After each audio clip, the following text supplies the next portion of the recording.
नमस्कार, मैं अश्विनी वानखड़े। कृषि न्यूज में आपका स्वागत है। आइए नजर डालते हैं आज की कृषि से जुड़ी सबसे बड़ी खबरों पर। डीएपी के अंतर्राष्ट्रीय मूल्यों में अत्यधिक वृद्धि होने के बाद उम्मीद लगाई जा रही थी कि इसकी कीमतों में भी बढ़ोतरी होगी, लेकिन अब केंद्र सरकार ने किसानों को राहत देते हुए डीएपी खाद पर सब्सिडी को 1212 से बढ़ाकर 1662 रुपये प्रति बोरी कर दिया है, जिसकी वजह से किसानों को अब डीएपी की एक बोरी पहले की ही तरह 1200 रुपये में दी जाएगी। हर साल फसलों की कटाई के कारण प्रदूषण की समस्या खड़ी हो जाती है।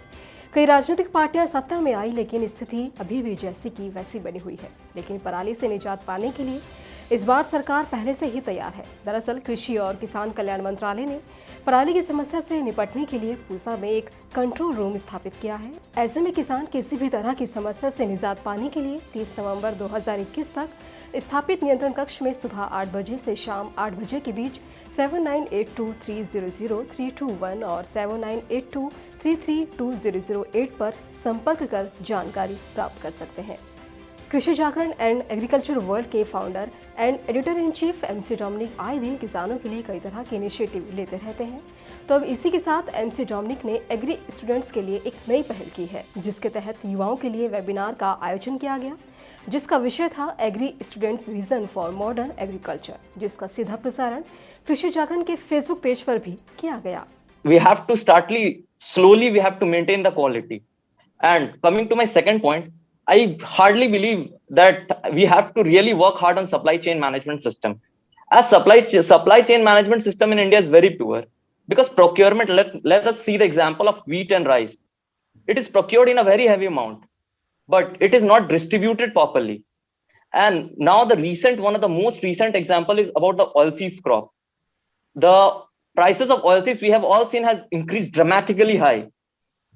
In spite of having so much demand in India, then also we have to import at least 70% oilseeds from Brazil, Argentina. Then why is the problem? Now many of us would say that maybe the MSP wouldn't be provided. No, the MSP is provided for oilseeds crop. Then also our farmers are not adapting to oilseeds crop.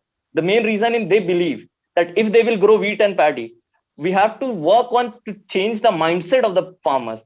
If the mindset will be changed that they can benefit from oilseeds crop or diversification of crop, these things can be just to the farmers, then only we can adopt we can say them to adopt new technologies.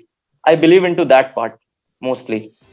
Punjab के मुख्यमंत्री चरणजीत सिंह चन्नी ने कृषि विभाग की गेहूं बीज subsidy नीति 2021 और 2022 को मंजूरी दे दी है। अब सूबे के किसानों को 50% सब्सिडी पर बीज दिया जाएगा। आपको बता दें कि इस नीति के लागू होने से राज्य के 1 लाख किसानों को लाभ होगा। इसी के साथ रबी सत्र के दौरान प्रति किसान 2000 रुपये की सीमा सरकार ने तय कर दी है, तो वहीं छोटे और सीमांत किसानों को इसमें प्राथमिकता दी जाएगी।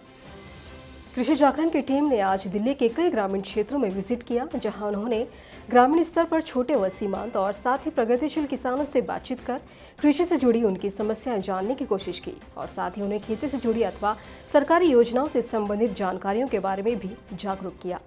मोटे अनाजों को बढ़ावा देने के लिए मोदी सरकार ने सीजन 2021 और 2022 के लिए बाजरे का MSP 2250 रुपये प्रति क्विंटल किया है, लेकिन देश के चौथे सबसे बड़े बाजरा उत्पादक राज्य हरियाणा में किसान इसे सिर्फ 1100 से 1200 रुपये प्रति क्विंटल पर बेचने को मजबूर हैं। इसी सप्ताह सोनीपत की खरखोदा मंडी में एक किसान ने 1100 से 21 रुपये प्रति क्विंटल की दर से अपनी फसल बेची, जबकि राज्य के CM मनोहर लाल खट्टर आए दिन खुद को किसान हितैषी होने का दावा करते हैं। 15 अक्टूबर को international day of rural women मनाया जाता है, जिसके उपलक्ष्य में कृषि जागरण ने एक वेबिनार का आयोजन किया, जिसका विषय था how women are revolutionising agriculture in India. आपको बता दें, इस वेबिनार में संगीता भोजपा मोर थी, chief farmers and founder of Farmington hydroponics enthusiast. तो वहीं अमृता भारती, जो एक passionate gardener, model of stage artist होने के साथ साथ हरारी फार्म की फाउंडर भी हैं। और इसी के साथ horticulture and floriculture society of Ghaziabad की एक्टिव मेंबर शशि कामरा भी मौजूद रही। आपको बता दें कि इसका सीधा प्रसारण आज सुबह 11 बजे कृषि जागरण के फेसबुक पेज पर भी किया गया। The word hydroponics, hydro means the water, the ponics is working with the water.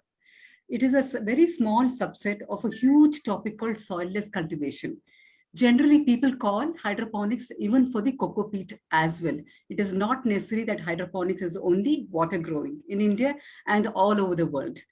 why people have to really think about alternate agriculture, or it can be in what to say, in assistance with the natural farming, with the soil farming. The reason is the topsoil has lost its nutrition.